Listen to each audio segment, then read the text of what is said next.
for a tale to tell. Echoes inbox, rings the bell.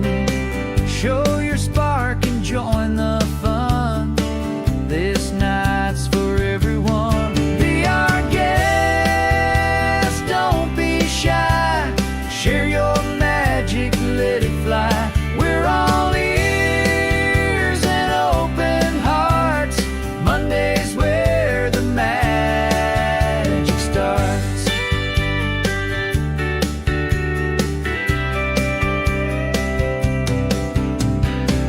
Echoes calling loud and clear. Bring your passion, bring it here. Songs or laughter, tales untold.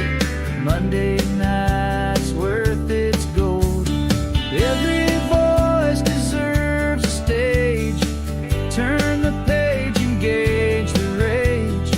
Monday's here for you to shine. Step on up, it's your time. Be our guest, don't be shy. Share your magic, let it fly. We're all ears and open hearts. Monday's where the magic starts.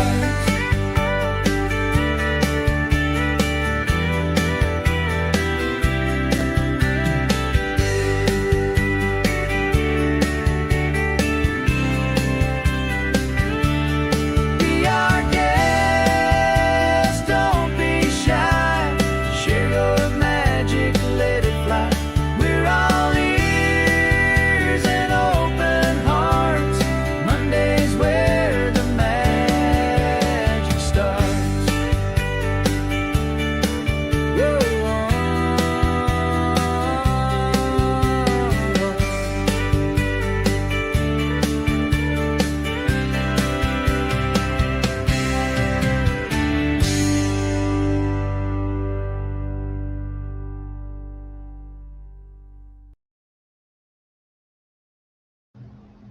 Hi, everybody. Welcome to Monday Night Hangout. And this is a brand new segment that I just started in June. And Tommy Kenyon was supposed to be our first guest. And I emailed him the link earlier today, but I have not heard from him. So I don't know if we had some miscommunication or if he had a problem or what. So I don't have a guest right now. His link is pinned at the top of the chat. So you are more than welcome to go over and check out his channel. And I also dropped the Restream link. If anybody in the chat wants to come up on panel with me, we can do that tonight. So we're just really going to hang out. We made it through a Monday. Yay! I know when I was working, Mondays were never pleasant. It was always, oh no, it's a Monday. And I don't normally go live on Monday nights, but I don't have my granddaughter now to watch Monday through Friday because her mama's a school teacher. They're out for the summer and she's going to be starting school in the fall. So my job as a full-time daycare granny has come to an end. Now, I will still have my granddaughter from time to time. I have her 3 days in June, and I'll have her a whole week the end of July. However, I am free to go live whenever I want the rest of the time. So I have a pretty full schedule already, though. I go live Wednesdays at noon. On some Thursdays, we do trivia with Elisa. Some Fridays, we either have a guest or we have Cooking with Chef Hit Dice. Saturday nights, we have Let's Talk About It, where I try to have a guest. Sundays at 9 a.m. is where I share my devotional. We're reading Glory Days by Max Lucado. currently. And now Monday nights, I'm going to have Monday night hangout. So I'm really excited. And I hope that you're excited about it too. So I'm just going to wait and see if anybody pops in and see what happens. Like I said, this is my first Monday night hangout live stream. So nobody knows about it really. And not many people, probably have got notification or found me yet. So we're just going to hang out and see what happens. I will tell you, I went swimming yesterday over at my daughter's apartment complex, and that was a whole lot of fun. And um, we were in the pool about 2 hours, I guess. And I moved around and kicked my legs and let my hip and my knee and my ankle get some good movement. It's just really strange. Um, I feel like I don't know. I hope it's not blurry for you. Today, I went to Walmart. I was just there at Walmart yesterday or day before yesterday, Sunday. Yes, Sunday. Was it Sunday? Anyway, whatever day it was. I was there with my daughter and my granddaughter. And so, of course, I didn't get everything I was supposed to get because I wasn't focused. I was kind of distracted. And so I went back today with a list and I did get the things on my list. So that was good. And I just don't know where my guest is or what's going on. I'm going to go ahead and look over here at the other. Uh,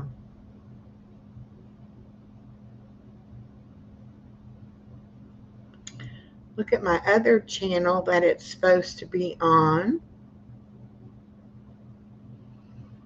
and see what's going on there. Hold on one second.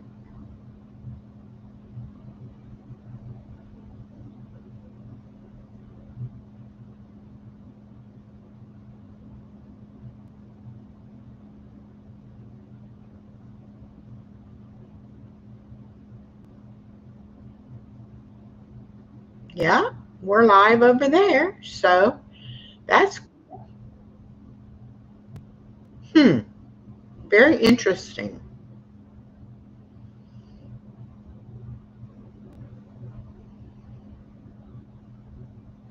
All right. So I guess it's all working properly. Um, and we'll just wait. I'm going to go ahead and um, there we go. Okay. So now it says I have 4 people in the house. So I don't know if I do or not. Oh, and here's my guest. Oh, hold on. Hello. Can you see me? There you are. Hello. Oh, I jumped in using the wrong can you browser. hear? Everything's going slow. Okay. Can you hear me though? I'm gonna have to jump out and jump back in real quick Okay. using this. Okay.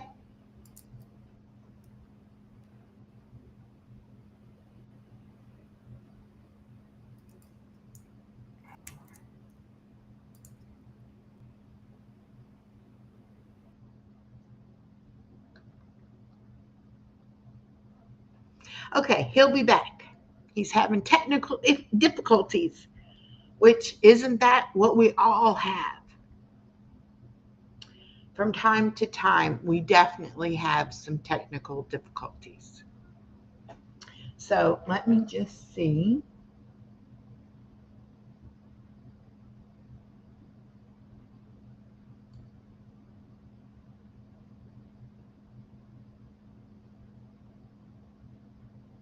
Okay, I don't see it on his channel.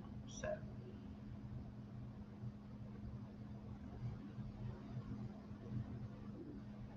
there he's back.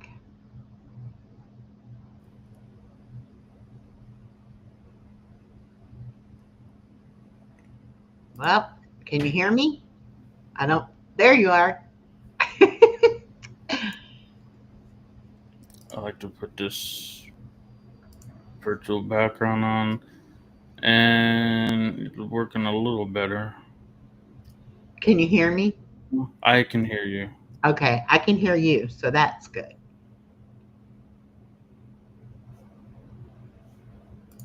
All right. Yeah, I know. I was told 7 p.m. Then I went for a walk, and then I was as soon as I started to walk, I'm like, what time zone is she in? I know so many people are in East or in Central, and I'm in Eastern, and they always say, "Is it my time or your time?" It's like, no, my time, Eastern time. But thank you for coming. It is so nice to meet you, and I'm thankful that you wanted to come on my show. This is the very first Monday night show that I'm having. I've been doing shows on Saturday nights, but I decided to add Monday night too now. So you are my first guest on this new show. So welcome, welcome, welcome. Glad to be here, and looking forward to talking with new people, and that we meet over from the Creating Change group. I know we connected from there. Yes. And I posted your link at the top of the chat. So hopefully people will go over and check out your channel. Were you able to hook up to stream to your channel? Oh, I didn't even look at that. Okay. Um, you should be able to. It might say on there somewhere if you want to or not, but that's totally up to you. All of a sudden, all this stream stuff is making my computer go slow.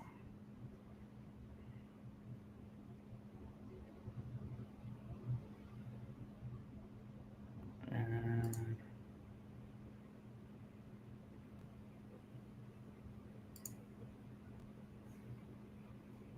yeah, I'm not seeing the stream thing. Yeah. Did you come in on the link that I emailed you? Yes. Okay. Hmm.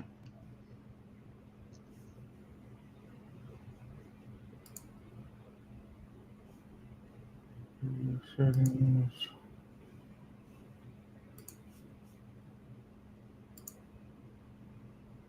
That's share.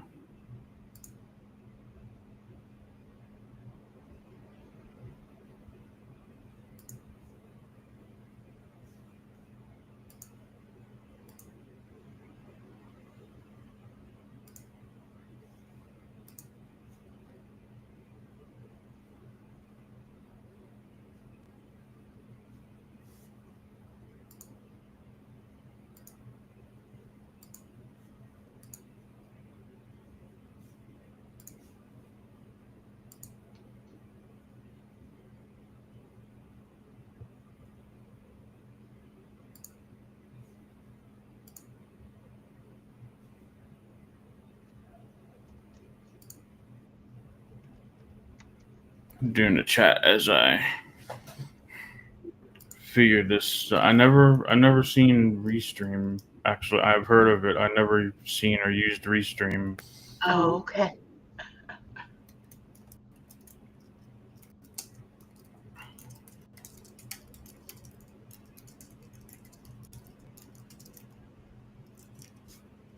All right. You normally use StreamYard or you just go live through YouTube? StreamYard to YouTube. Okay.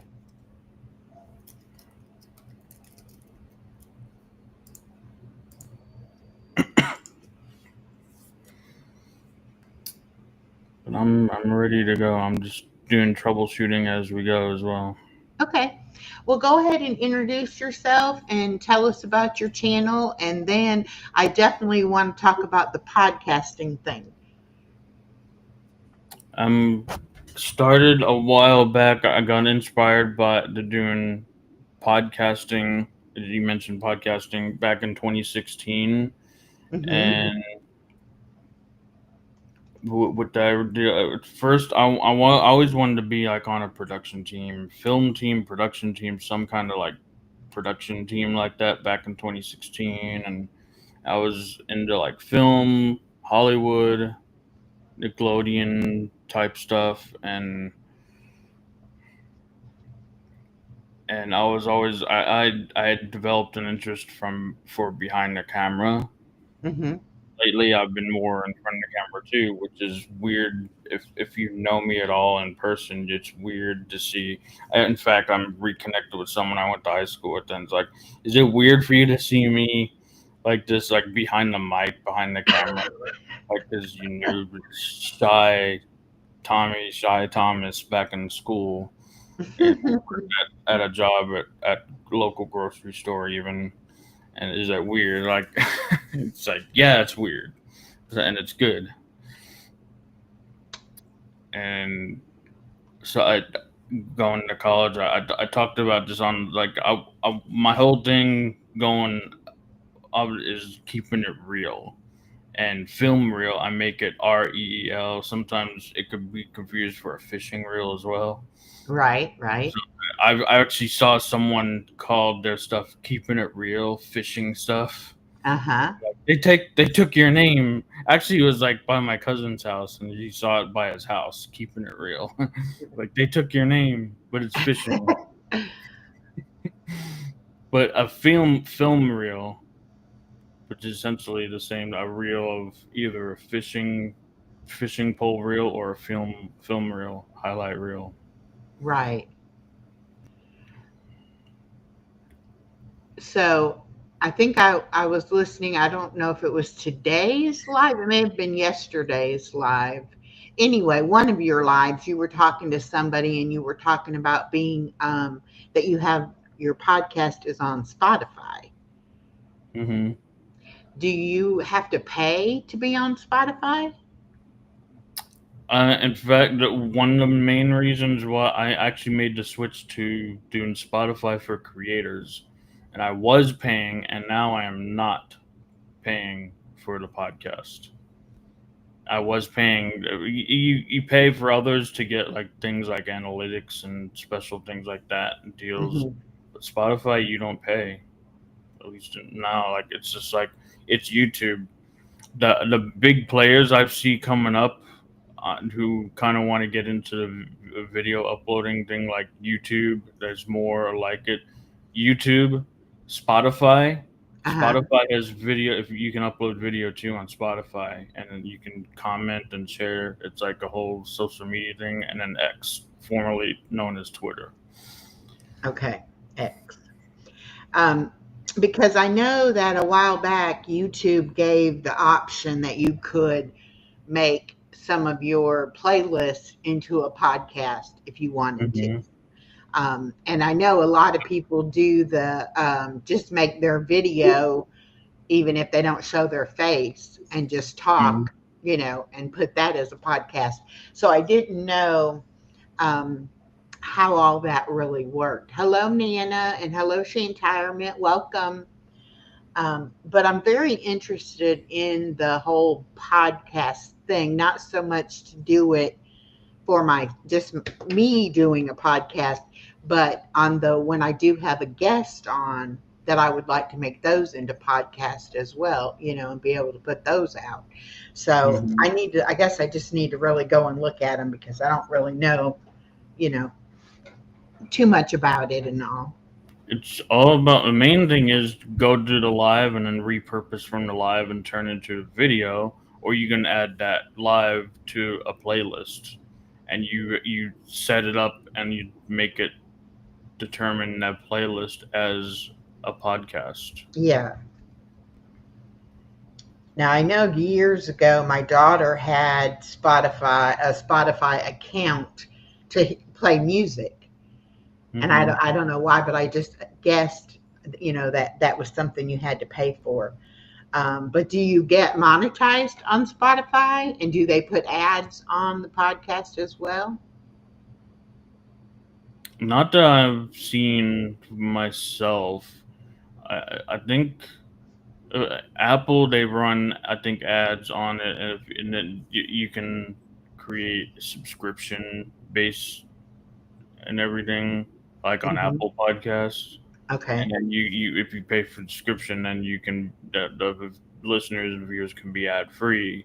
Some more like that, but a lot of what I've been hearing and seeing for on Spotify is ads baked into the episodes where they actually shoot like a sponsor ad and they put into the episode, upload it. That's a lot of what I see, and it's actually within the program itself and the episode. Hmm. Okay. And it's monetized not with the help of Spotify, but you're monetizing your own show. Oh. And you say, oh, if I have an audience, I'll charge this much, and I'll talk about your product for about 15 or 30 seconds in the middle of this segment, and it'll just be a segment on my with my upload, and it won't be actually monetized Okay. on the platform itself. It'll be monetized within the show. Okay, gotcha. And I think you can do that on YouTube, right? If you got Yeah, somebody who wanted to sponsor you and you would talk about their, okay. So you there see like are, sponsor ad reads where they put up a graphic and they talk about it for 30 seconds to a minute. right, right. Okay. So that's, because I figured there had to be a way that, you know, for it to be, people to be able to watch it for free or whatever. Hmm. There had to be somebody has to be making money somehow. Hmm. That's just the American way, I think. So, there's got to be somebody paying something, somewhere along the line. So, what do you put on your podcast? Similar to what you put on YouTube? It's the same stuff I upload to YouTube and Spotify. Okay. Spotify will go out to many places, and YouTube just is for YouTube. So technically, two uploads. Okay. Which do you see that you get more views or more watch time with, off of Spotify or what you're doing on YouTube? Well, with the lack of sharing and marketing right now, and I wanted to get more connected. I was just recently moving and busy with moving stuff. Now get back to sharing and marketing and everything. But I've seen a lot more on Spotify than Yeah. YouTube right now.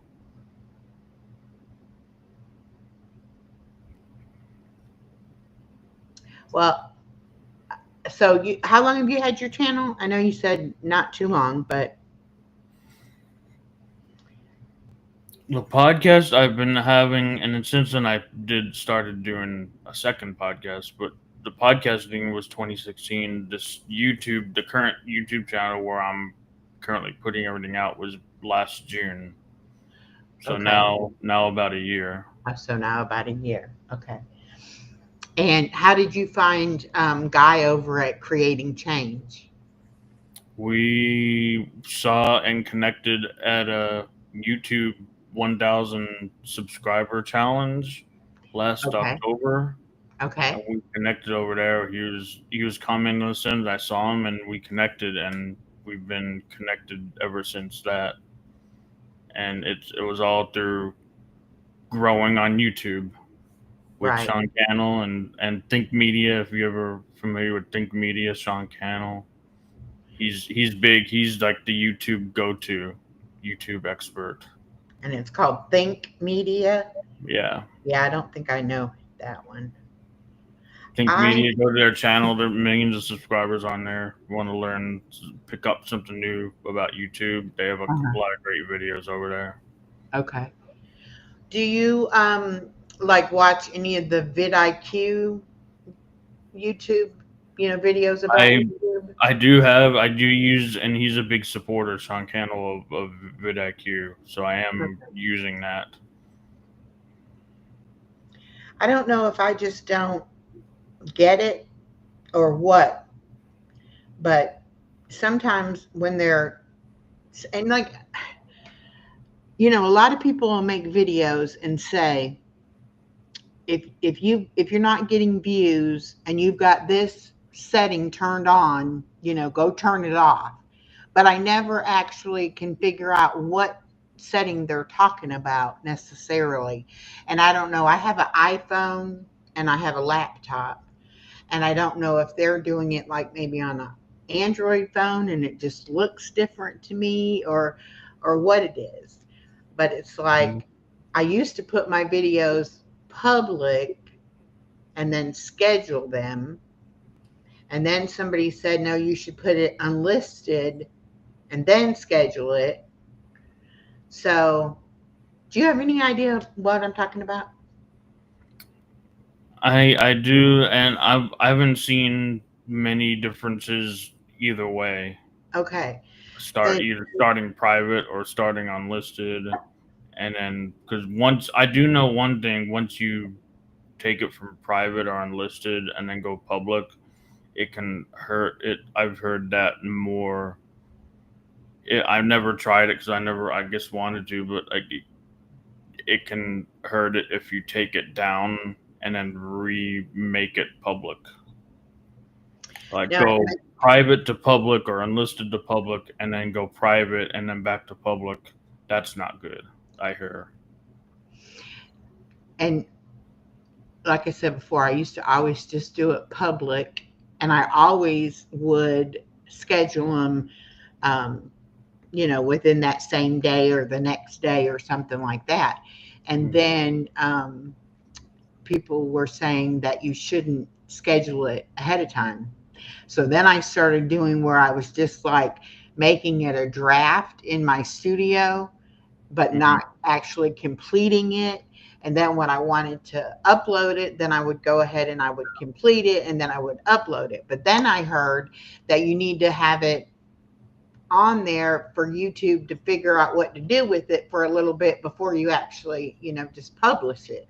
So I've tried different things, and I don't see that it's really made that much difference whether I schedule it ahead of time or I put it, public and schedule it, or public and just go with it.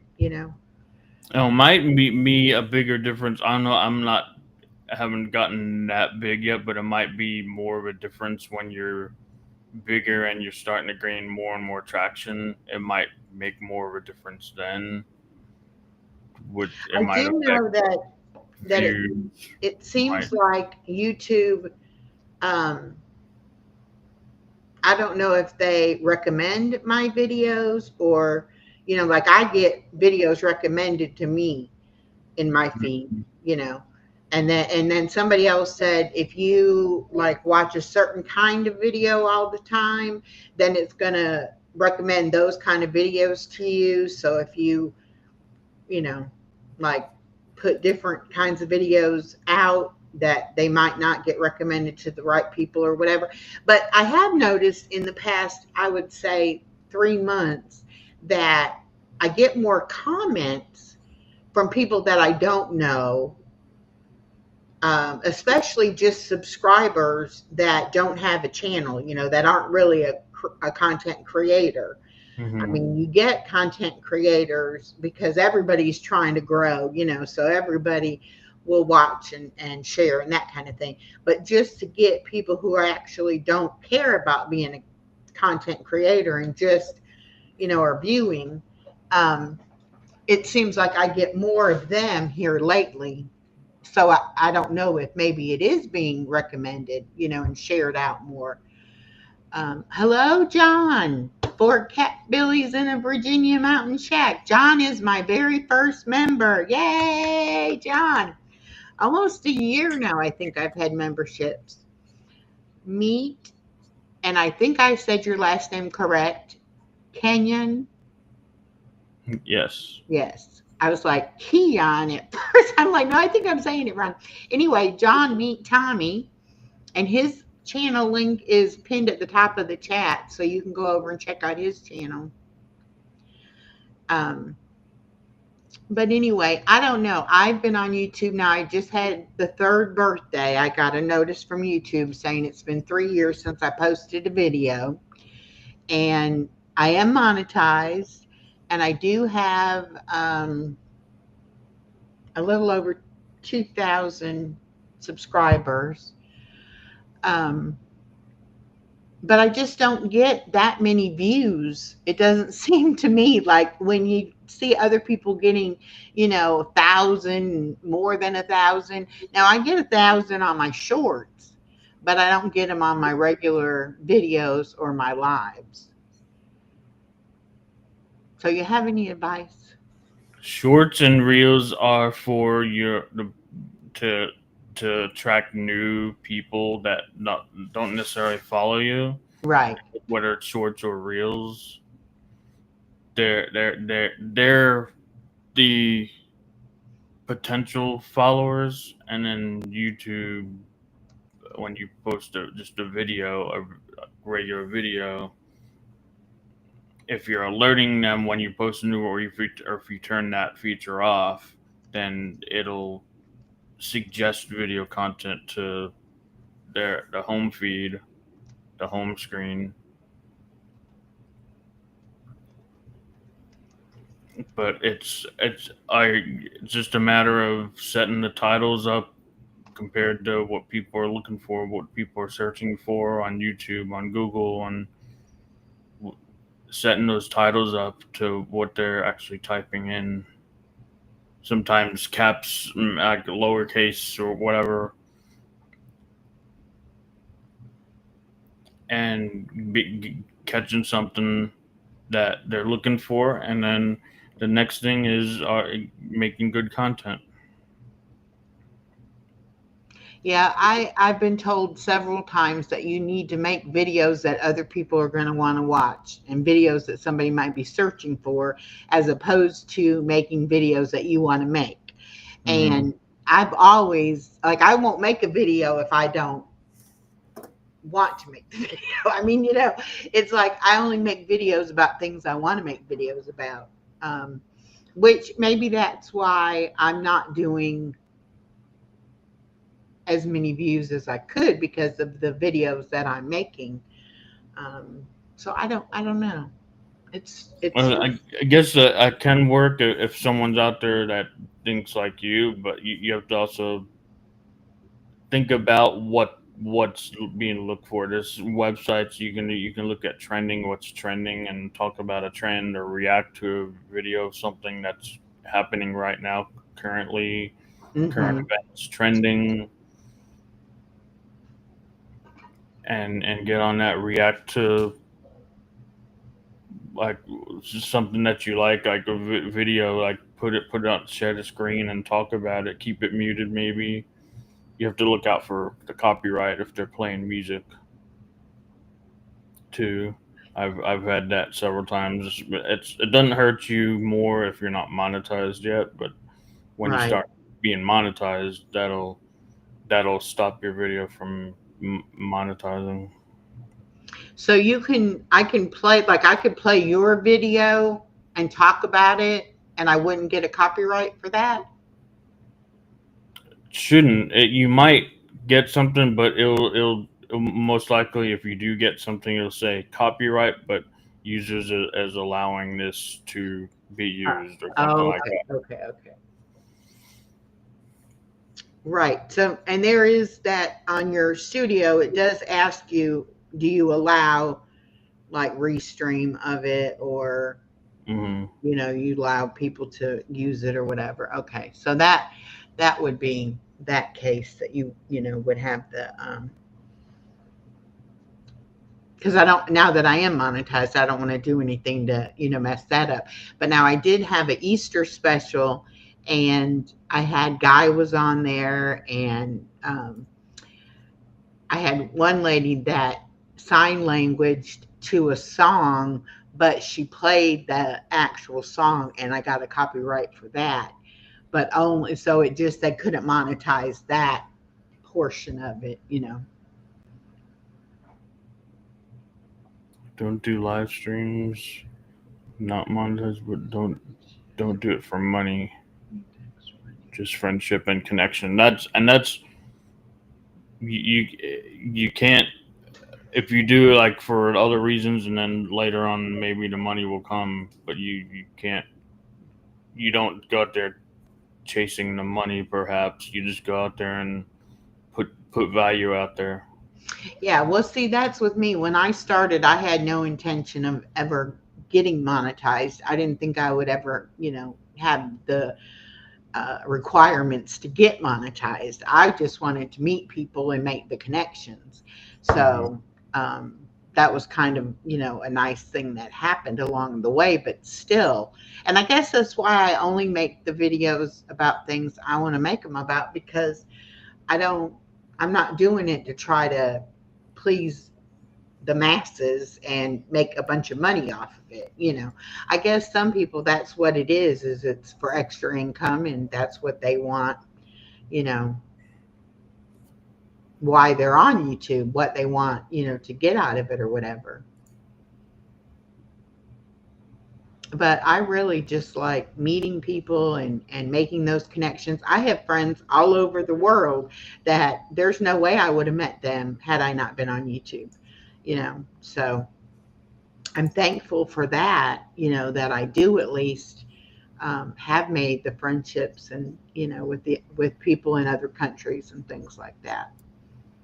But I have other friends on here that are trying to get that want to get monetized, and they want their channels to grow, and I don't really know how to help them a whole lot. I know doing live streams, you can get your watch hours that way.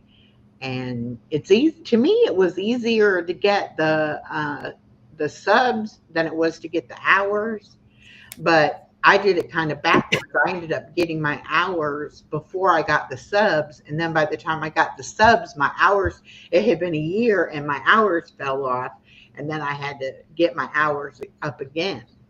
So I do think it's best to get those subs and hours within that first year if you want to get monetized, because then it does start falling off. Copyright claims mean nothing except it can't be monetized. It's not a strike. YouTube actually watches over the copyright, not the artist. The artist must file a strike claim to YouTube for an actual strike. And I think that's true too. Even like if another content creator got mad because you used their content, they have to take it a step further and actually, file a lawsuit against you for copyright infringement. And if they don't do that, YouTube gives them a certain amount of time to do that. And if they don't do that, then the strike goes away. So I guess it's not, that big of a deal for it to, Yeah. Really. And then I heard too that if you're playing somebody else's content, as long as you stop and talk about it, or you play it on a faster speed, or, stuff like that, so you're not actually playing their exact same video or, live stream. Yeah, You can get away with doing that. that's the fair use public domain deal. Yeah. As long as you're adding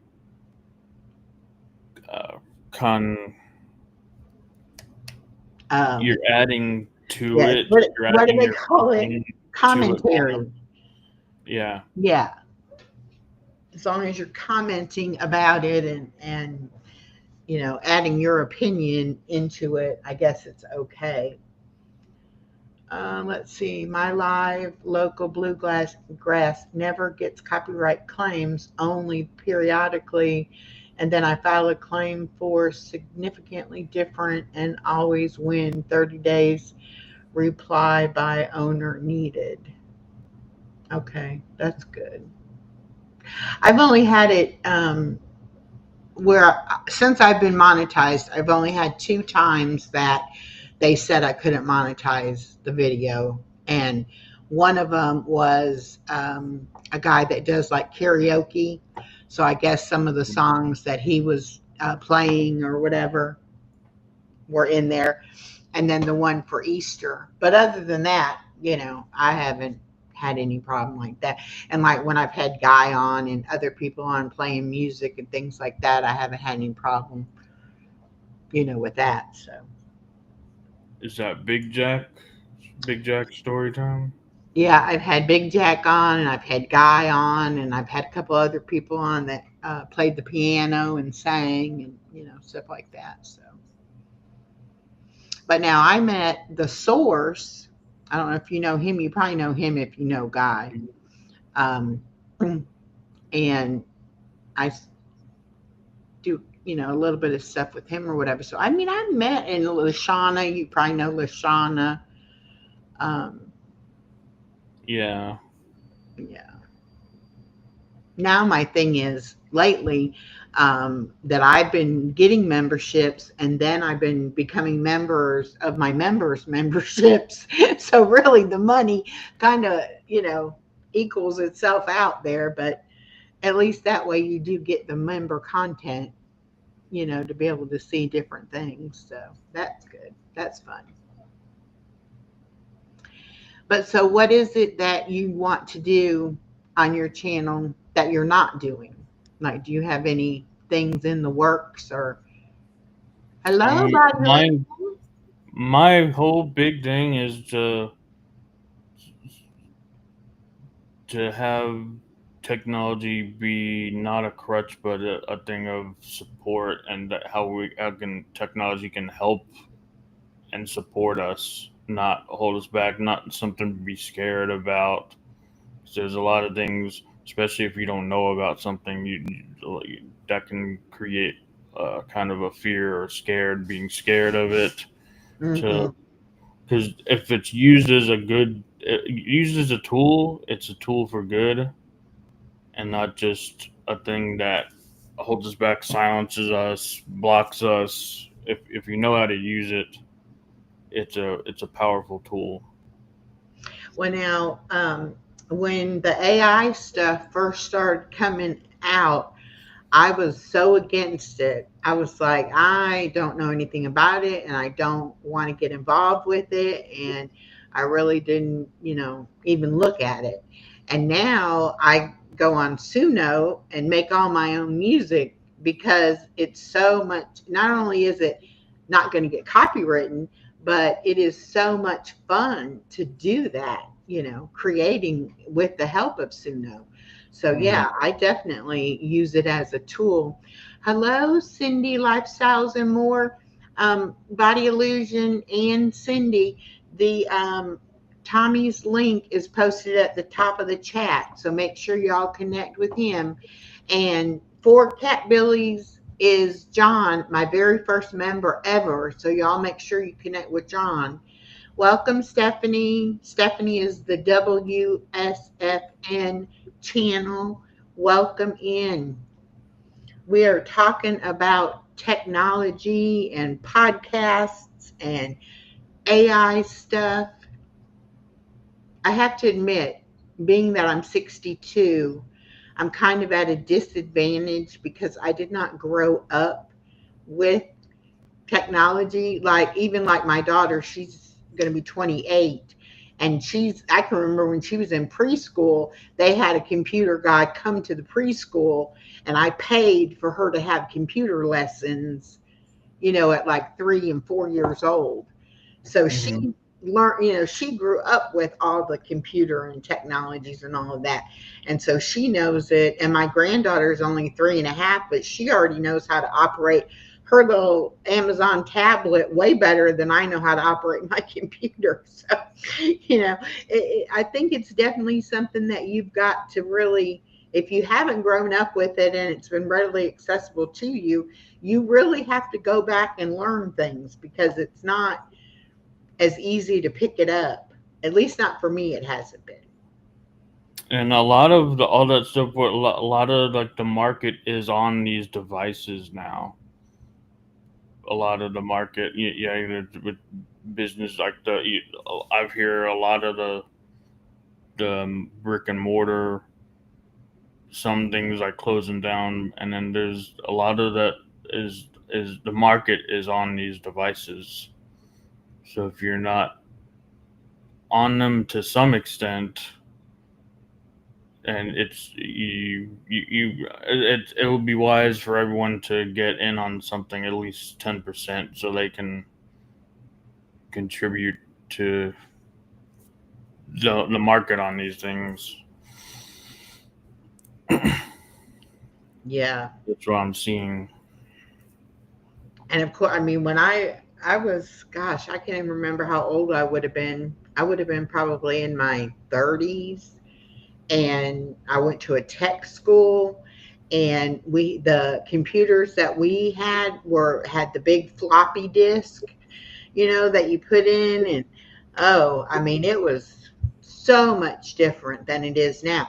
But I did learn how to do a few computer programs to where now, like when I get a new program, I may not completely understand that particular program, but I have a little idea about how it probably is going to work, and then Hmm. it's just a matter of using it and getting used to it. And even with this, with the Restream, I've had it now probably, I would say, maybe going on a year, maybe 8 months, something like that. Anyway, I still am finding out new things that I can do with it, because you just really have to get in there and play around to even see where different features are to upload, the different, like now I can cut my camera off and have an icon on there. But I did this the other night, and now I can't remember how to get back in there to change that icon. But then I also uploaded this image. So now I can put an image. Let's see. I may have to, no, that didn't do what I wanted it. Whoop, it didn't do what I Yeah, wanted if to you do. don't have an image, nothing shows up. Yeah. Anyway, so it's like there's all kinds of little things now that I'm trying to figure out that I'm having fun doing. Um, okay, John said, I'm getting into AI finally. Whoops. My intro on my videos is a real picture of the Catbillies with an AI background and AI bluegrass. You can be so artistic with AI if you give it a chance along with yourself. Yes. And Body Illusion says, and they had the tower. That's right. We didn't have laptops. You had the big old monitor, and then you had the big tower that you had to use. Hmm. John said he's So 66. something that mentioned on my little live talk that I did with I connecting with high school friend and someone a guy came on for the last little bit as well, and we talked with Guy as well, and I introduced to my friend Zach, because I know if you ever watched Guy's channel, Guy's had his longtime childhood friend Zach on Uh-huh. his channel, and Mm-hmm. we were on there, and I was like, I saw this a while ago and realized I'm one of the earliest millennials. I'm so close to Generation X, but I'm actually more like one of the earliest millennials, 1984. Well, I Where just I've figured out the other seen. day, I'm the last year of the baby boomers. I'm Mhm. 1963, and that's where Gen X starts 1964. So Mhm. I'm right at a little bit late to be the beginning, and you're right at the end of it. Yeah. Wow.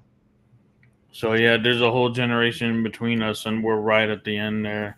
And Mm-hmm. I got with like where us, if you're mid '80s, you've seen like me and my peers have seen the time before the internet, the Yes. time during, and then the time after. So Yeah. it came up that we're the transition generation from no internet to transitioning to internet to now everything's on the internet.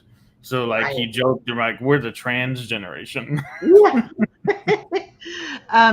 Okay, Cindy, he Oh didn't. God, we're the trans. Oh no, don't be putting that Yeah. out. Well, Cindy, he didn't connect it to his channel, so he's not live right now, but you can still use that link just to connect with his channel. And Married in Arkansas is here. Miss Lisa, she does a lot with the AI stuff, and she's also a member. And John said he's 1959. So you're with me. You're in the boomers. Yeah, I'm about to connect. I never saw a chance for me to add my stream on here. And then Married in Arkansas is Generation X. I always want to call her Married with Children. And so, you remember that show? Mm-hmm. Every time I see her name, I'm like, Married with Children. I'm like, oh, no, no, no. Married in Arkansas. So I've seen the way TV shows been on then, the legacy, and now everything's like on YouTube, or if it's not like the cable apps now, the word cable apps, and Mm-hmm. a lot of people are like, well, it just with that, like I've been noticing that it's just like cable. You have to buy all these different apps, and you're spending just as much. But I love this a lot more than just having an all-out cable subscription. See, If you're only paying for what you want, I love that. I don't have an actual like satellite or cable. I have a Roku attached to my Mhm. TV, and you can watch live stuff on there, and you can Yeah. also watch, movies and things like that. And then my daughter pays for Netflix, and so I can Mhm. watch stuff on Netflix, and then everything else I watch on YouTube. So I don't, and that's how I got on YouTube, even watching it back during the big C. And I didn't have any cable, and I wanted to know what was going on with that. And I like true crime, and there was a Mhm. girl that was missing, and I wanted to know about it. And somebody was like, "Well, just go on YouTube. There'll be, news channels on there and whatever." And That's that's how I got started watching it. that's a popular podcast topic, true crime. Mm-hmm. John said, but I'm a cool boomer and haven't gone crazy yet. Ha ha. Well, I'm a cool boomer too, but I'm almost a Gen X because I'm only 1 year off. But now my daughter she was born in 97. So I don't Mhm. even know what hers is, but yeah. 97, I would say that's Gen Z. So I know we have neighbors like they're 97 and they're Hmm. Gen Z. Oh, and like you were saying that you're the transition generation. Hmm. I use the butterfly and transformation on my channel. And it's like every time I say transformation, I'm like, people are going to be like, is she trans? Is that what she's trying to say? You know? And I'm like, So I I don't have an opinion about it either way. It's like I'm not trying to be political about it. It's just I use that transformation. think the years millennial, I think 1980 to like around 92 or so, 93, maybe up to 95, somewhere around there. That's the millennial. I have without looking it up. Yeah, I I was going know to say, let me look because I took a screenshot when I come across it where it it's was interesting saying, to look at all the generations. and I was like, oh gosh, because I was thinking, because I watch Clint, the Gen X effect, and I was like, yeah, I'm Yep. Gen X. And then when I saw that, I was like, oh no, I'm not. I'm a boomer. I didn't realize. Let's see if I can find it because I took a screenshot because I was like, I'm going to do a video about that. Okay. It is baby boomer is 46 to 64. Gen X is 65 to 80. Oh, millennial is 90 or 81 to 96. And then my Oh, daughter, that 97 late? Oh yeah, 90. It 2012 goes up is to that. That Gen makes sense. Z. And then 2013 to 2024 would be Generation Alpha. And then 2025 to 2039 is Generation Beta. Now, this, I don't know, this may not even be the actual thing because the first one says Lost Generation, 1883 to 1900. The Greatest Generation, 1901 to 1927. Silent Generation, 1928 to 1945. And then Baby Boomer, 1946 to 1964. And Gen X, 1965 to 1980. So what year were you born? 84. Then you're a millennial. Yeah, you said you were right at just the other side of Gen X. That's right. I said 1980, and I was saying, the last thing I said at the end of it, I said 95, so that was actually right when I was closer to being right at 95. Yeah, because it says 81 to 96, and then 97 to 2012. Yep. But anyway, I'm gonna look up some things about boomers, and I'm gonna do like a comparison between the boomers and the Gen X's. That'll be good. That'll be good content to make. So now we have a Generation Beta, Gen A, Gen Alpha, Gen Beta. Mm-hmm. And the one that I kept trying to bring up, it's called the Greatest Generation, from 1901 to 1927. That's my grandma. Yeah. My grandma was born 1925. See, my dad was 1931. Yeah. That's the Silent Generation. Yeah.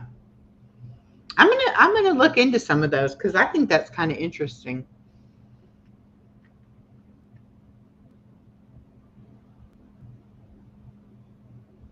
But yeah, I can remember before microwaves. I can remember before cell phones.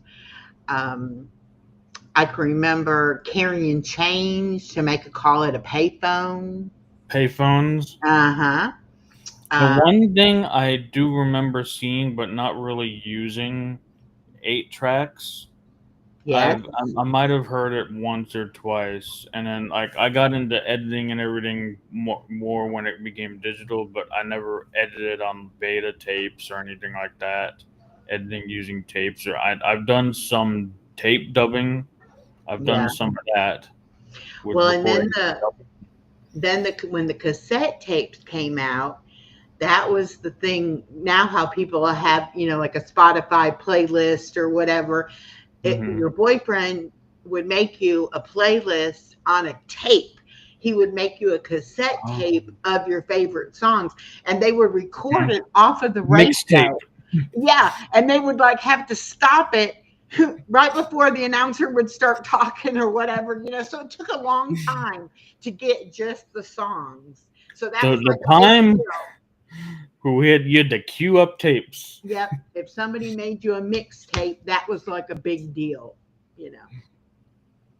And we burn CDs. We burn files as MP3s, and now it's. Oh, I can remember when the what was it called? The MP3 players came out. MP3 player, the and iPod. They had the little square one. I can't remember what it was. It's funny, like the phones are starting to look like the iPod again. Yeah. I saw something like, and they're like, "Are you crazy? You're bringing back the iPod." And what about this cell phone that closes up, but then it also flips open? Remember the first cell phones that were flip phones? Mm-hmm. But now there's like a smartphone that also will fold. Dude, I've seen that where it's a flip phone, but it's also a touch smartphone too. And I remember having a cell Samsung phone that the keyboard would come out the side, and then you could turn it. What's that called? The side. Type on it. Side something. Yeah. Chat, help us out. Sidekick. think it's Sidekick. Sidekick, maybe. Yeah, that sounds familiar. The keyboard on the side popping out. Mm-hmm. Never had one of those. I had a BlackBerry flip phone. That was actually my favorite phone. BlackBerry flip phone. Well, I was going to say, when I was a teenager, I had a older cousin that was like in his 20s, and he had a Dodge Dart that was black and white, and he had the 8-track tape player in the car. That was my first experience, like with 8-track tapes. And then before cell phones, they had what they called bag phones, that you actually like hooked it up into your car, Yeah, and it was like in a bag there between the seats, and it was big. It was we had almost one as of big as those. the original cordless phones. Remember, like regular house And phones when the they big cordless? phones that look like bricks. Yes, yes. Well, I I worked. remember those. I don't remember them being called like bag phones, but I do remember them being in a bag. Yeah, and I worked for somebody, and he had a bag phone, and I thought it was just amazing to have a phone in your car, because we didn't really even think Oh, about having foldable actual. phones. Yeah, I mean, It was a new concept. yeah. I mean, I can remember talking to our house phone. The kitchen phone had a long cord, and I can remember laying on the floor talking on that phone. But then again, too, when I first started using the telephone at home, we had the party line where you might pick up the phone and somebody else would be talking on there. Hmm. And you'd have to like, excuse me, I need to make a call. And then if they were nice, they would get off and then you could make your call. But if they weren't nice, you had to wait or whatever. But yeah, I can remember that. Cindy had 8-track player in first car. So Yeah. yeah, my dad had a Cadillac, and that Cadillac had an 8-track, and then I think he switched up the radio soon after that. But it came when he got it. It came with an 8-track in the radio. Well, what about how even, I have my car has a CD player in it. My daughter's car, maybe a couple of years old, she has where she can have her phone playing through the car, and all kinds of stuff, all that. Well, I have a 2012, and I had the CD player, but I got since then an aftermarket and I can do that too. I can have everything on the screen now. I have CarPlay, and I play everything through my phone. Really, I listen to music. I don't really listen to radio. That's how So she much. does. She has so many playlists and stuff on her phone or whatever, and she just plays through that. I And she can podcast. call people. Listen to podcasts. Really, not really so much music. Sometimes music for me. Yeah. John said his first car was a 65 Mustang with just an AM Ford radio in it. Oh my God. I remember AM radios not having FM. What about how many television channels did you have, John? I can remember only having like 2 or 3 TV stations. And I can remember when we got our first colored television, our neighbors would come to watch the colored TV. It was like, oh my gosh, they have color TV. Let's go watch Hmm. it. Sirius XM. I had it when it was just XM and they were separate. I had XM radio. Hmm. I had the XM side, so I actually liked the 90s on 9, 80s on 8. That was cool. And what about TV dinners that were in a metal pan with aluminum foil Mm. on them? You had to put them in the oven. And now it's like what people think of as a TV dinner now goes right in the microwave. They hardly ever put it in the oven. But then again, you got an air fryer. You don't even have to put things in the oven. You Oh, can air fryers are air great. fry. And I don't know how people lived without microwaves. I really don't. I mean, it just blows my mind. I can remember I lived in Indiana, so it was cold in the winter months. And my mom would make a big stock pot full of soup or chili or chicken and noodles or whatever, and it would just stay on the stove on low. And when you came home, you might heat it up a little bit, but it wasn't any of this popping it in the microwave to heat it up. We had a Nightbot black and white likes to talk about the weather. 14-inch TV, and I think maybe 5 channels. Wow. And John, I have not forgot. I need to put myself a note to email you about being a guest. We would have a good conversation about us boomers. My first known TV. Oh, grandma, I guess they just had antenna, and they had like 5 channels. But I remember just having like cable with 200 channels. But like that's crazy now. You don't you're paying for all the channels, even though you probably don't watch but 10 of them. I remember when satellite came out, and it was people were switching from cable to satellite, Mm-hmm. and that was a big thing. My ex-husband he was into stuff like that, and it was like, boy, we had to have satellite. I'm like, I could care less, but he liked it. But a lot of people they've seen like this thing that they have to buy all the apps. Like, no, you really don't have to buy all the apps. You buy what you want to watch. If you want to watch something that's on this, buy that, and you can cancel it. Find something that you can set a budget and say, I'm going to do 3 apps at a time if I'm not watching something on there, or if they're off season, go find another app, cancel it for the time being, and then you can always come back to the app, pause it or something. Yeah, my ex-husband got me So flexible now. So flexible with a la carte. I love it way better than cable ever. He got like a free trial thing because I wanted to be able to watch the World Series games, and I didn't have the right thing or whatever. And he was like, "Oh, I'll get you this a free trial. Just make sure you cancel it." So I did that. John said, "I remember when microwaves first came out, and everyone was scared to death of the microwaves causing cancer. Same with the first cell phones." That's true. People were. They're still worried about that stuff today too. Yeah. But now, could you imagine somebody today living without a cell phone and microwave? And I mean, we consider those not even luxuries. They're like necessities. I mean, it's good. I'd like to do like what they call detox days, and like go one day without it, even if it's just not without the internet or something, just for like a day or a big portion of the day. Mm-hmm. Just disconnect. I think it's easy to get overloaded because there is so many options. There's so much available that you can watch and listen to, and it's like, if you're like us, and I like creating more than consuming. I do too, and I have a hard feel time. bad like to a community here. I want to watch so much more, but I'm always creating more than watching, and I want to watch other people, but I'm creating all the time. I love creating.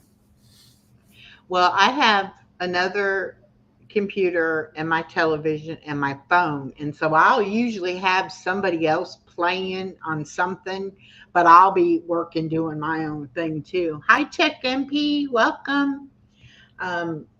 But yeah, and I try to watch people, but I put a lot in my watch later and then I just let it play, and then if I hear something that is interesting, I'll be like, oh wait, let me hear that.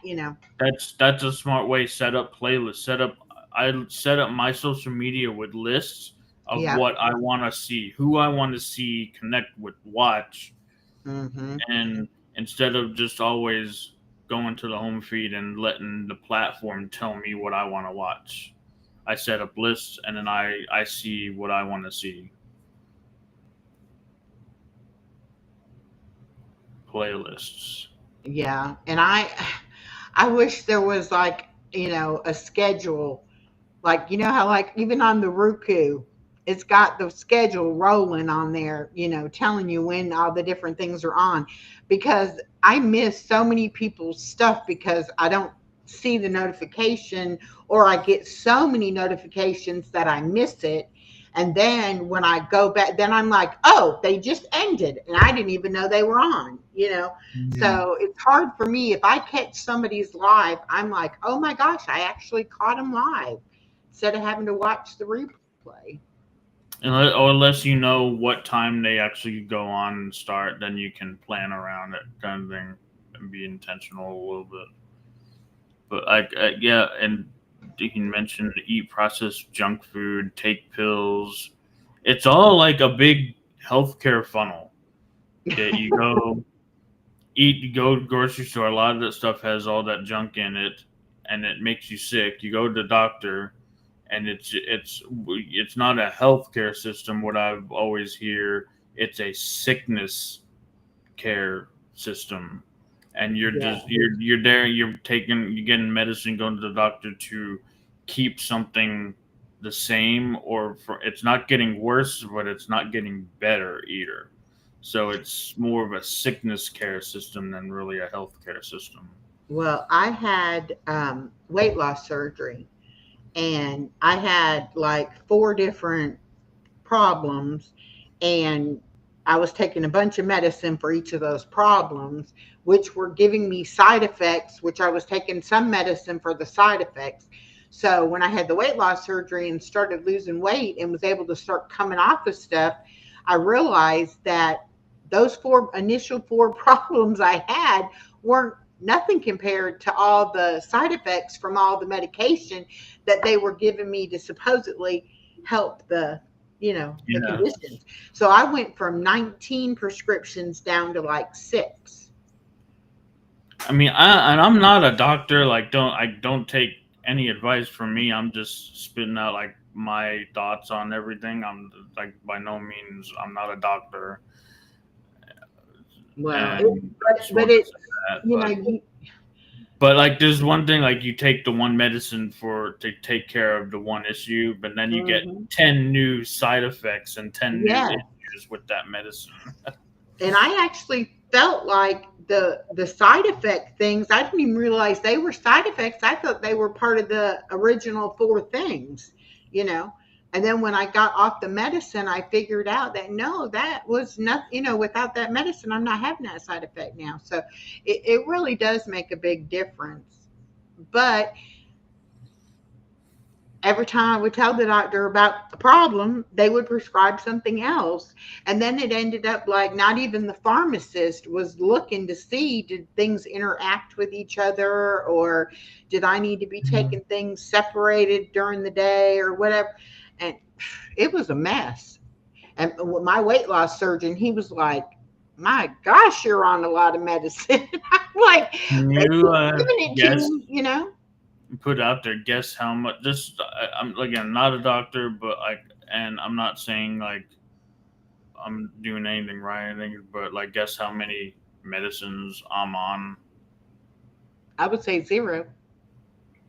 That's right. I take vitamins, but like medicine, as far as medicine, I don't even like taking pain Yeah. management pills and pain management, John and I says can just all deal the with youngsters I know are allergic to everything and have no immune systems, always sniffling and gurgling. They never play yeah, I in the dirt see a lot of that. when they were And infants. That's the secret. Ha, play in dirt. See, my granddaughter, get dirty, yes. yes, she goes out there and she likes to play in the dirt and, you know, I mean, she gets Gotta get into dirty. everything outside. And my daughter's like, gosh, you let her get so dirty. And I'm like, she not only is figuring out things, but it's good for her immune system to play Your in. body's figuring out things as well. Yes, Immune system. yes. And I have no allergies. I take no medicine. I have no allergies. Like I'm almost jealous. Like everyone's coming around springtime. It's like, well, it's time for the sneezing to start. Like I don't know how that feels because I don't Yeah. get that.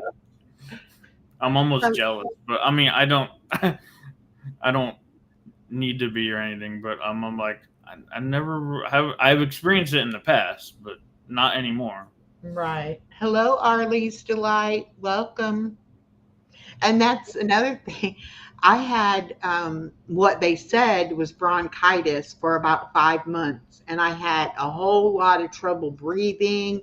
I was short of breath. I was wheezing. So it was like they gave me an inhaler, they gave me an allergy medicine, they gave me some other medicine to help me breathe. It was because I was too fat. As soon as I lost weight, it was like I don't have any of those breathing problems. Get out and move. Get out into the in the sun. Get in the sun. Go And take outside. some, do things that make Touch you some have to dirt. take deep breaths. Deep Yeah. breaths. They say the most important thing, and we do it. We do it like without thinking about it, but we're not thinking about doing it the right way. Is breathing. Hmm. Deeper breaths. We're Yeah. not breathing right. We'll, We're we'll breathing. breathe very shallow Yeah. if you're not trying to remember breathe in, and all of it with exercise and meditation and all of that, even just to relax or anything, you have to take those deep cleansing breaths. And you hear people say that, but until you really experience it for yourself, you don't realize how important it really is. I mean, it's like, oh, that's just something they always say to do, but no, it really does make a big Mhm. difference. You got to get oxygen. That's another thing. Like, I have a smartwatch. It tells me my oxygen percentage, you know, and it's For like, cat bellies, you have no allergies. You don't take medication for cat bellies in a Virginia mountain shack. I'm sure John doesn't. He's in pretty good I shape. saw the comment. You're like me, Tommy. hmm Yeah, that's what he's saying. He works outside, and I've always played outside, and I'm not allergic to anything. Yeah. I think that's just I mean, I don't know if people really are allergic to as much as they think they're allergic to, you It's know? all in. I tell this to my mom all the time, and one Yeah. day she gets it little by little. It's all mostly in your head. If you reboot, reformat, redo the brainwash program that's in your brain, it's mostly in your head. Let the good stuff go down to your gut. It's your mind, your head, and the gut is actually one like system. I know a lot. I don't know a lot of it, but like that's like the mind, Yep. the brain, and the gut. John is thanking me for saying the truth, for saying I was fat. And the thing about it is, I was talking to somebody the other day that also had weight loss surgery. It's like, even though you look in the mirror, you see pictures of yourself, Mhm. it's like your mind, it doesn't sink in your mind that you are the size that you are until you lose weight. And then it's like, it's not that you even look in the mirror to see the difference or look at a picture and see the difference. You can feel the difference, in your body. And it's like, oh my gosh, I was huge, and nobody, it was like people should have been telling me you're going to die. It's like, you really just don't get it until It you go was through something like that. And I've lost 93 pounds in 10 months. Well, next week it'll be 11 wow. months. Um, but I didn't know I was going to lose weight all over my body. I guess when you're overweight, you think you'll just lose weight where you're overweight at, where you feel like you're overweight at. But your body doesn't pick and choose where to lose the weight from. It just you just lose it from wherever. And I can't even buy clothes now without trying them on because I don't know what size I am. And I always wore my clothes big because I didn't want them skin tight showing all my fat rolls. I wanted it to be loose. So it's like, I don't know what size I really am. So I have to try things on. And it's a nice feeling to know that what you think the size you should wear is not the size that you are, can wear a smaller size.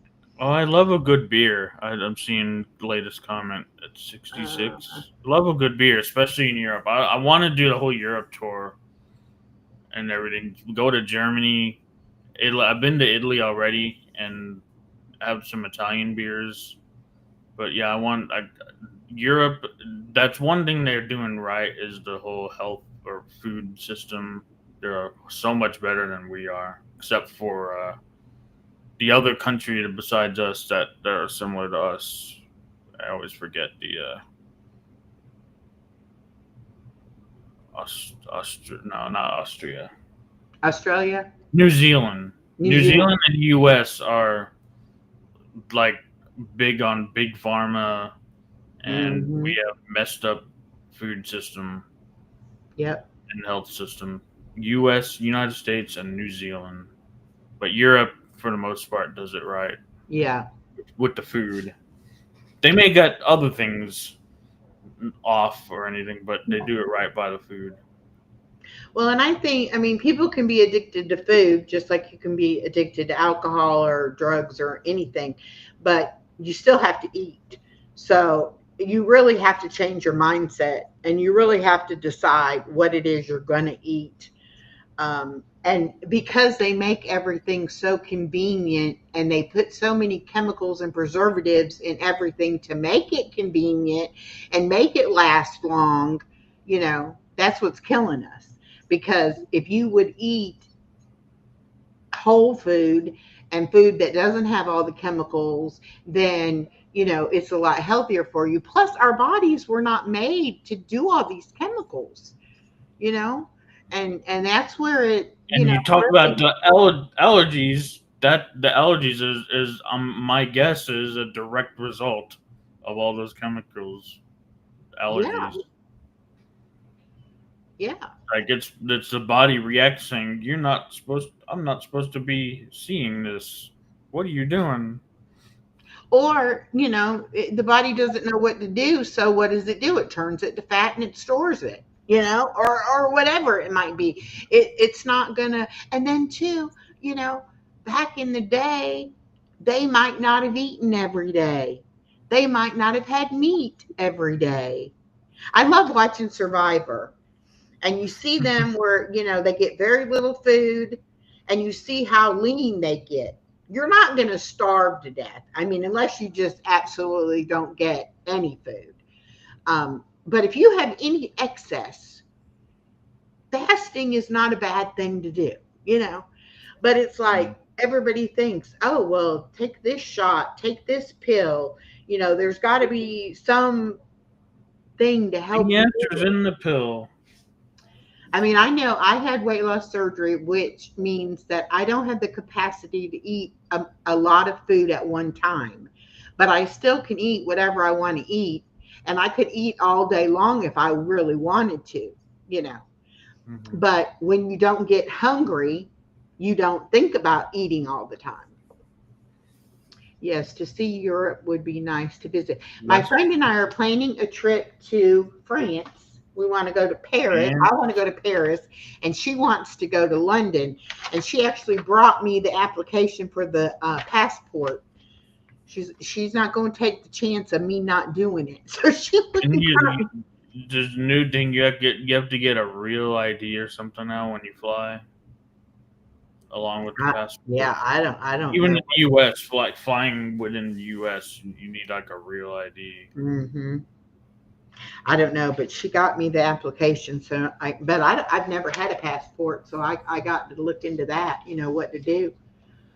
But I mean, I definitely think that people need to not wait until retirement to live their life. You know, I mean, yes, you're not going to get time off from work to just go and travel all over all the time, but take vacations and take trips and do things, and don't wait until you think you're going to have enough money or think you'll be off of work and have time, because that's when you're going to get sick And you're not going to be able to do it whether you have the money or you don't have the money. And then you don't have those experiences, and you could have enjoyed your life and went and did all these things, it's like that mentality of, oh, I got to wait till I retire and I got to have this much money to retire. And, it's crazy. Hello, TaylorMade, coloring with TaylorMade. A lot of it is genetics also. Never discount having certain genes that you possess, but also don't let them be an excuse. Know thyself and focus on those things that are you. Yes. Genetics do play a role in everything, but I'm sure it's mostly what our bad choices are, like our habits and what we do. It's mostly our lifestyle and traditions, family traditions. Hmm. Big, what I see is a big part of it is our family traditions. We want to stick to the traditions, and those traditions are doing the same thing our past family members did, and you can actually break away from the traditions. It's hard to sometimes. Like, oh, they've done it, but it's hard to just break away from the traditions. Yeah, it Just is. because try something new, go to a new place. John said, I've lived in Germany, London, Bangkok, and Thailand, been to 38 countries and 46 states. I'm definitely grateful. Yeah, see, I mean, I've been to Mexico on a cruise, but other than that, I've never been out of the United States. I've been to And I Italy haven't, and I've been to Canada for 10 minutes. I haven't even been to Canada, and I haven't even been to all 50 states either. Hello, Els Endeavors. Welcome. Hi, Austin Garrett. Welcome.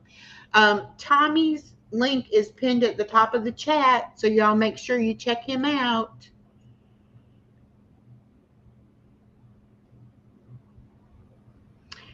So, Is that Nightbot? Is that a YouTube thing, or where do you get those Nightbots? I've seen. it's an app or a program. You just sign up for it or whatever, and you can program it to do different things and say different things.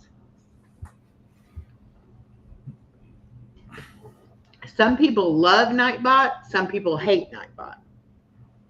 It might be good to maybe have not so good. It's good to keep engagement. Like I love the putting people's link out there where I don't have to Yeah. actually do that, and it would find the links and put them in the chat. Well, you can like if you do hashtag echo in my chat, it'll drop your link and the exclamation point weather and your zip code gives you a weather report. Um, and then I have some channels programmed in there, for it just automatically every so often put the channels. And then too, I give everybody a wrench so that they can just tap on the icons to connect with everybody. I started doing that. I've been lucky. I haven't had any trouble doing that. I'd see people on live, and I wouldn't. To do it live, you have to have the phone app with you, but you can go into the settings later on, and I added a bunch. I think I added you as well. Now what I do Blue Jackets. If I'm on somebody's live and I don't have a wrench, I'll just like screenshot the chat and then I can go back but a lot of times people's name that shows up is not what their handle is, and you need numbers or something too, But even if I can tap on them, I'll still screenshot it and then I'll go back and watch some videos and then go ahead and subscribe or whatever.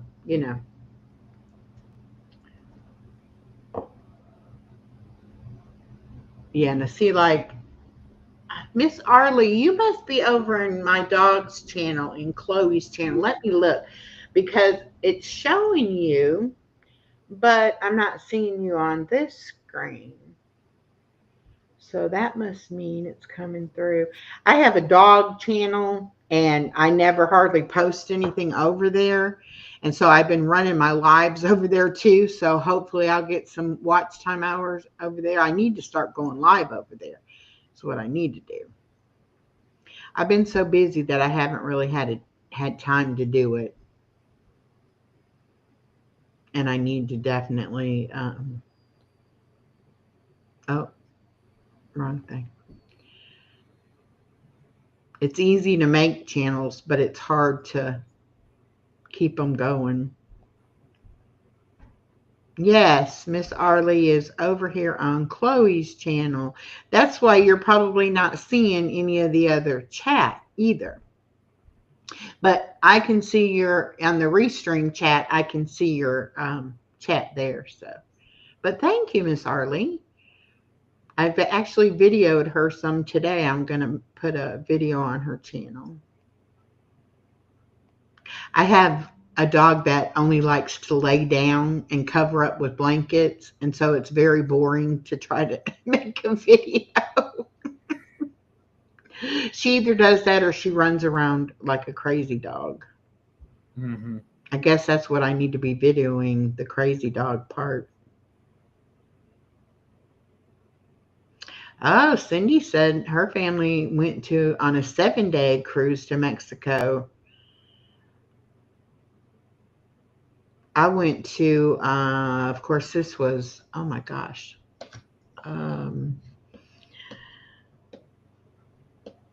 I think in 96, we did a 7-day Mexican, but we went to Cancun and we went Key West and a couple other places in Mexico, but it was nice. I like taking a cruise because you don't have to pack and unpack and travel in between places. You can just get off the boat and go do whatever you want and then get back on the boat and let them drive you to the next place. So, but I'm excited about going to London and Paris. That's going to be fun. I imagine Yeah, that's a long plane ride too. I did it from Houston to.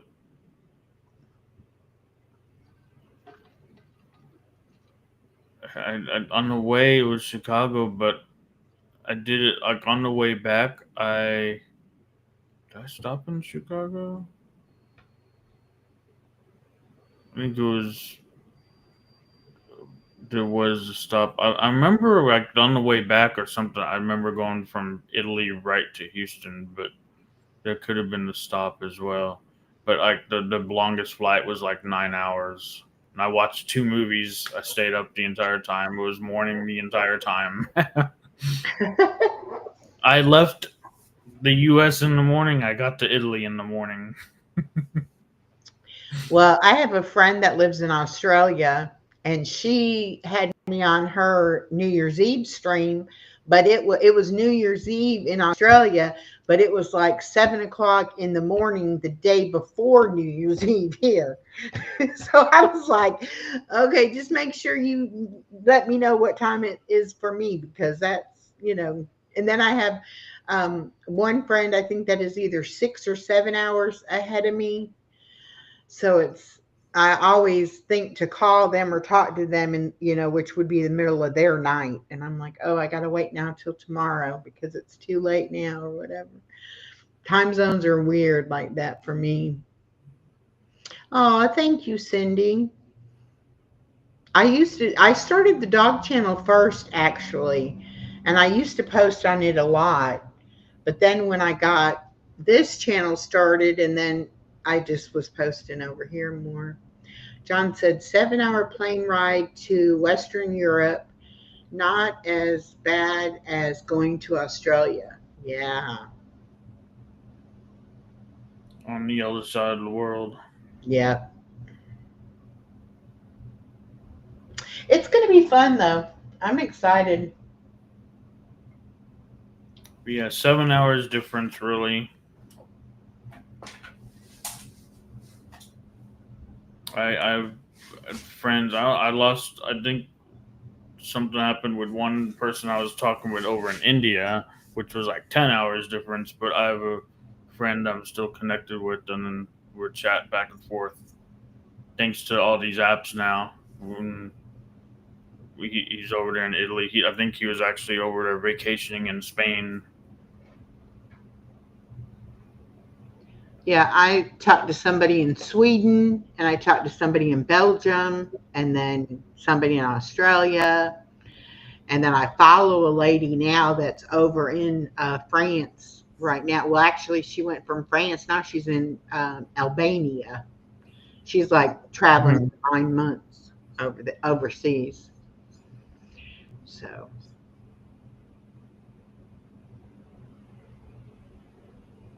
but I always think, if people like you mentioned Houston, Texas is a really big state. And I always like people will say they're in Texas, and I'm like, oh, do you know so and so? And they're like, no, that's like a day and a half drive the other side of where I live. Like You can drive if done right on one highway. You can drive for 12 hours and still be in Texas. Georgia is about an 8-hour drive from coming in from Tennessee into the state of Georgia, straight through down to go cross over into Florida. It's about an 8-hour drive. In Indiana, I think is maybe about a 6 or 7-hour drive lengthwise. And of course, neither one of them are as long widthwise.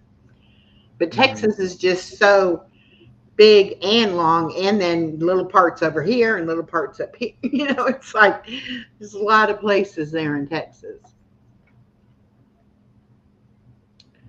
I know several people that live in Texas, and every time I've asked, well, are you close to this? No, it's a day away. And I know 2 people that live in New Mexico.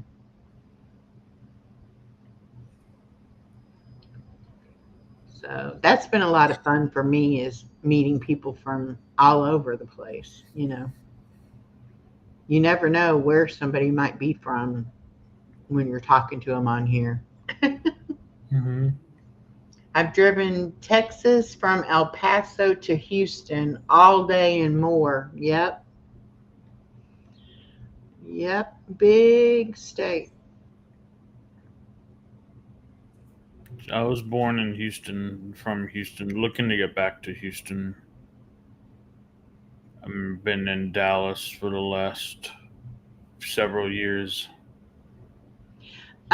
Cindy, we hope to go in 2026. Right now, I'm trying to figure out when is the best time to travel over there, because I know that Paris and London both are very rainy a lot.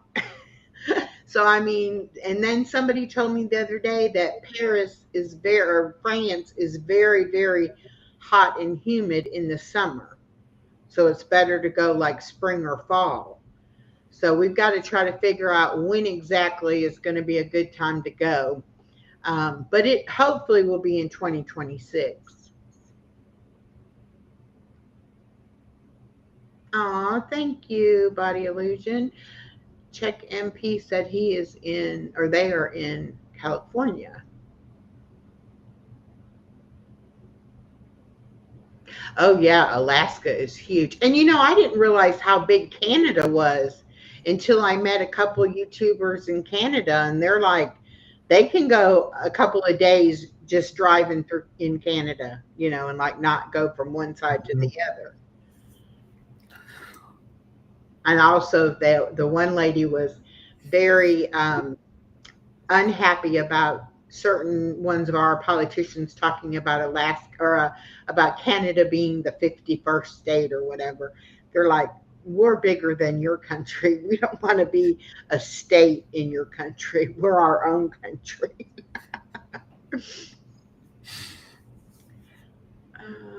Let's see.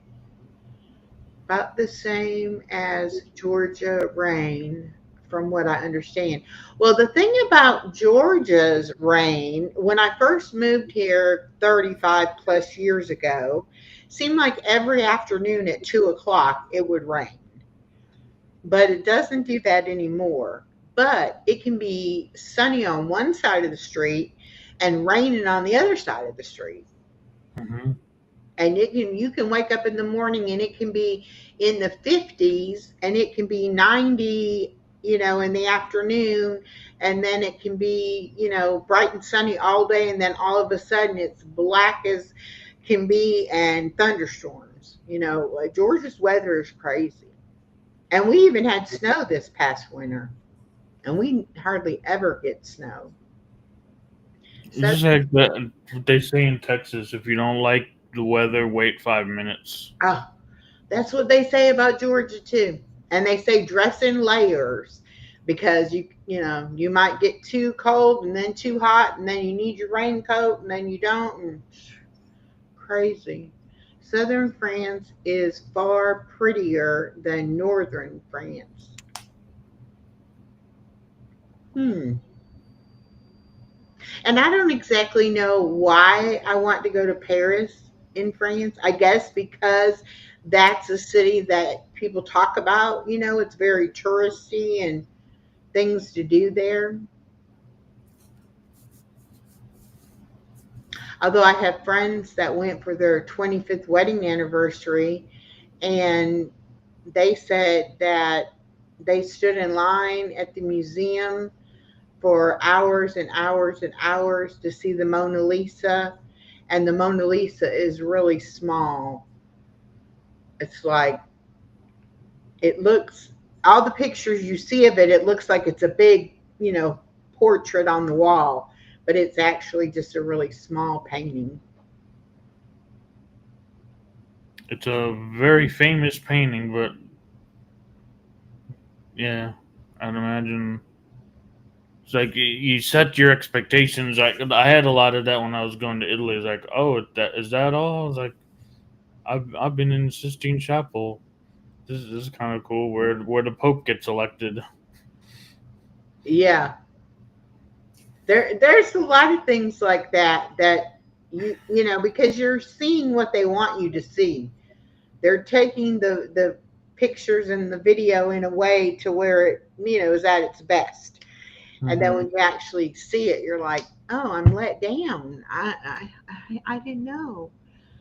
John says, same here, Echo. We used to have afternoon thunderstorms every day in the South Shenandoah Valley of Virginia.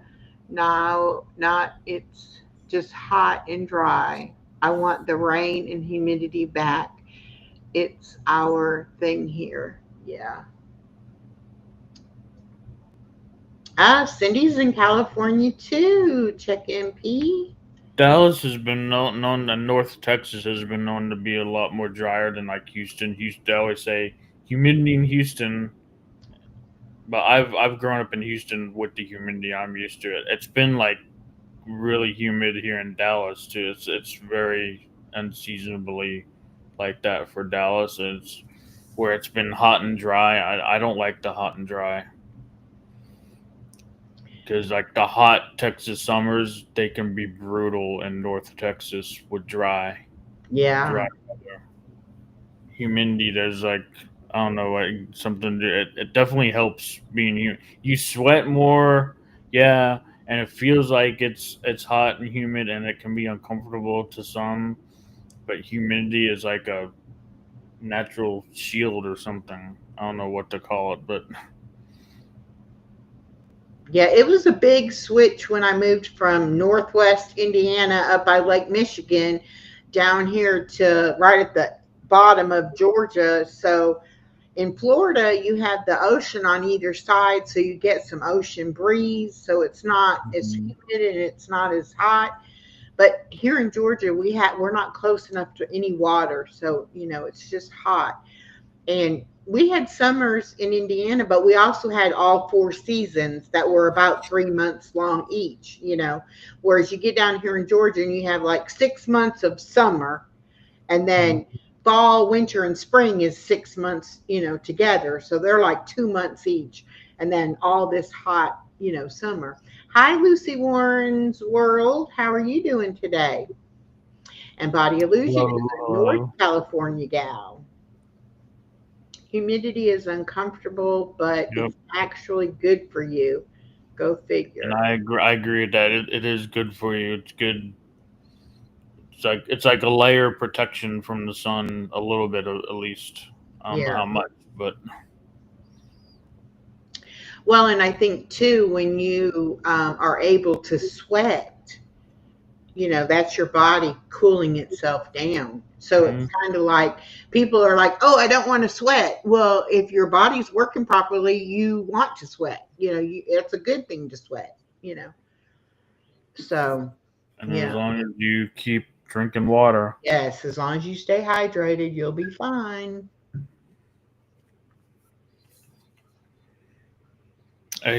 Arizona is like being out in the desert, where if you don't drink water, you because the thing is you're still sweating and you're not realizing it. Yes. That's how you dehydrate faster and quicker by not drinking water, forgetting. Mhm. And it kind of you will get kind of delirious, and that really makes you not realize that how you're feeling I physically. get more when I start to get tired. I was like, oh, I'm not drinking water. Yeah. And that's one thing I learned with having the weight loss surgery. How, when they say drink 8-ounce glasses of water, it most people don't drink just water. Like they drink tea or they drink coffee or they drink soda or whatever. And you need the water, as well as other things. I know, me too. 40 ouncer. It's like I fill it up about 3 times a day.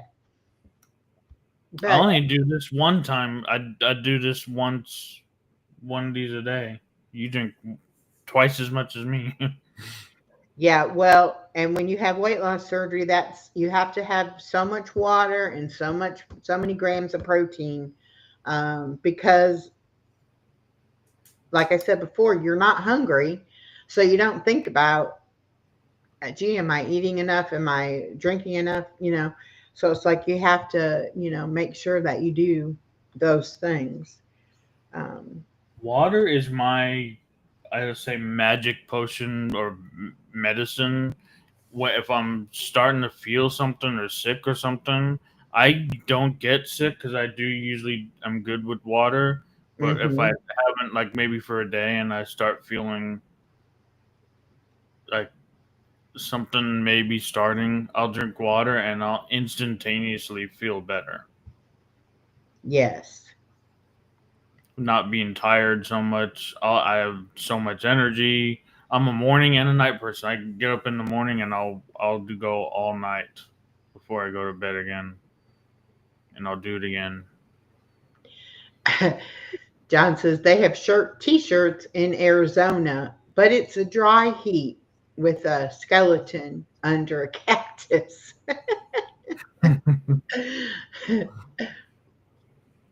hmm Yeah, Well, the water thing, um I mean, like I said, I was overweight as a kid, I was overweight as a teenager, I was overweight as an adult. And, they always would say, drink water, eat protein, eat lean meat and vegetables. But it's like nobody ever really like explained to me how your body actually uses what you put in it and what your body needs to function properly. And so when I went for the weight loss surgery and they teach you all of this stuff so that, you'll have a good result or whatever, I'm like, I mean, I was on every kind of diet imaginable. And even though people say things to you, if you don't get it and understand it and make those changes in your mindset, then none of it matters. And now I'm like, my gosh, if somebody had just told me years ago, I could have done something about it a long time ago, you know. But with being diabetic and having high blood pressure and having a low acting thyroid, I was always tired. I had sleep apnea too. And so no matter how much sleep I got or what I ate, I was tired. I was sluggish. I was, no energy. And I didn't know what it felt like to have a normal amount of energy. And so now sometimes I'm like, I feel like I've taken speed or something because I just feel so good and I just have so much energy. And it's Yep, so, I've felt that way for the longest time now. Feels so good. yeah. I mean, you should feel good. I mean, you should go to bed at night and sleep because you're tired from what you've done all day, that you've done activity and you've done things and that's made you tired, and you go to sleep and you get refreshed and you wake up and now you feel good and you have energy to go do more things. But when If you're I'm been drinking water, I'll get up early. It's like automatic. I'll get up early when I'm drinking water. Mhm. If I haven't been drinking water, it's like sleep in and I'll not want to get up or something.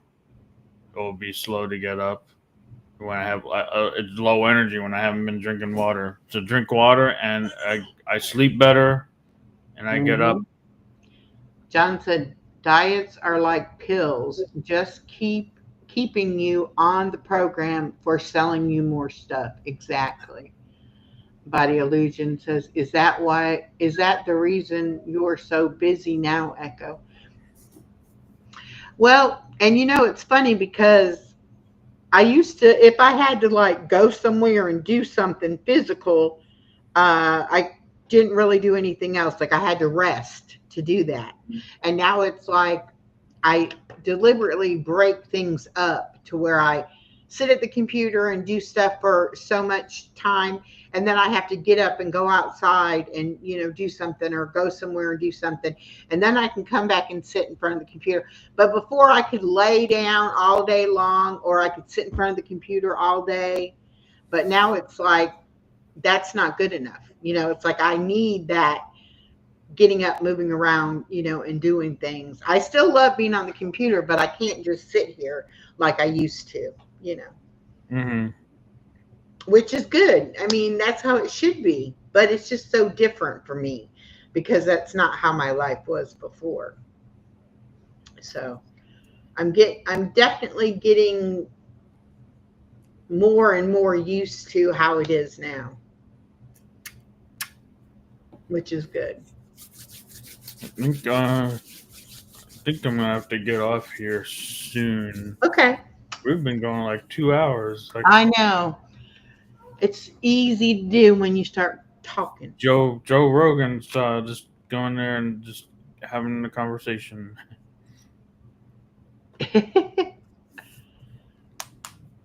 Like my stream I did the other day, almost did 3 hours. I had 4 people on it, including me, and we almost went 3 hours. Yeah. Especially if the chat is talking, if they're asking questions or making comments, it's easy for me to, go a long time. But if nobody's in there or nobody's saying anything, then you feel like, okay, I must be boring them to death, so maybe I need to get off because, um, Yeah, this is fun. And look to do it again too. I'm back on anytime. all right. Well, what I'm going to do is I am going to try to do on Monday nights and my Saturday nights, because Saturday nights it seems like a lot of people go live on Saturday nights, and a Hmm. lot of people are busy. And I've been going after the source does his 5 questions live at 4 o'clock, and he does like 2 hours. And then I've been going live at 6 o'clock. And then when Big Jack has his We Be Jammin' live the end of the month, he'll go after me, and like I'll try to make sure I'm off before he goes live. So, and then there's Mac from Surviving Together. She goes live at 3, but Dorian asked me to change my time because I used to go live at 7, and he asked me to switch to 6, but I think he should have left her go from 3 to 5 and him go from 5 to 7 and me go from 7 to 9. But anyway, we try to support each other and, try to, The creating change needs. We need to have a schedule lineup. We're on yeah, like a network. Creating Change Network.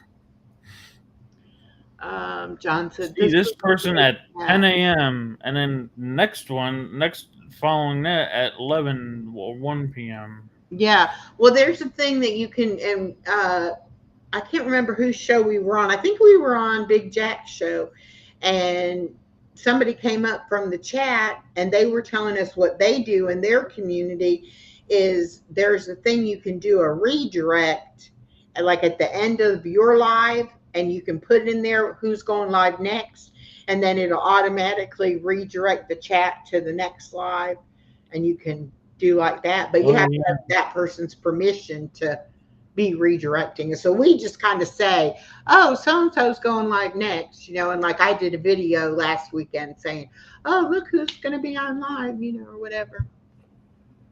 But anyway, that's why I decided to start doing Monday night, because I feel like not as many people are going to be going live on Monday night, and maybe, that'll be better.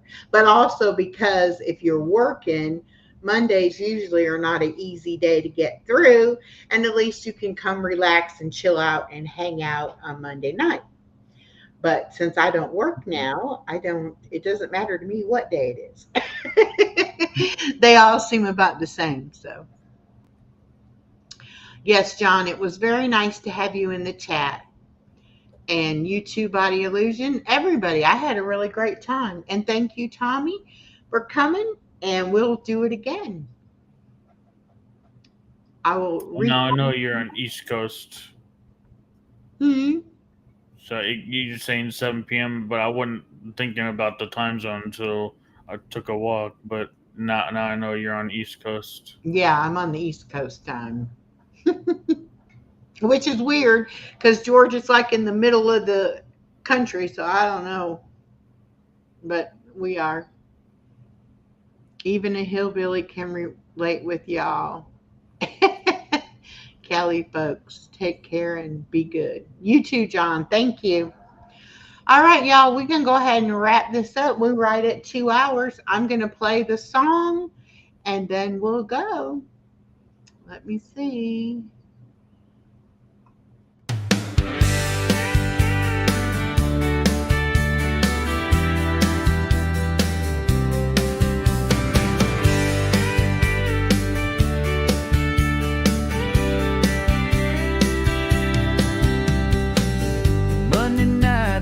Up the sky, time to gather and say hi. Bring your talents, bring your flair. We'll share stories if you dare. Got a skill or a tale to tell? Echoes inbox, rings the bell. Show your spark and join the fun. This night's for everyone. Be our guest. Share your magic, let it fly. We're all ears and open hearts. Monday's where the magic starts.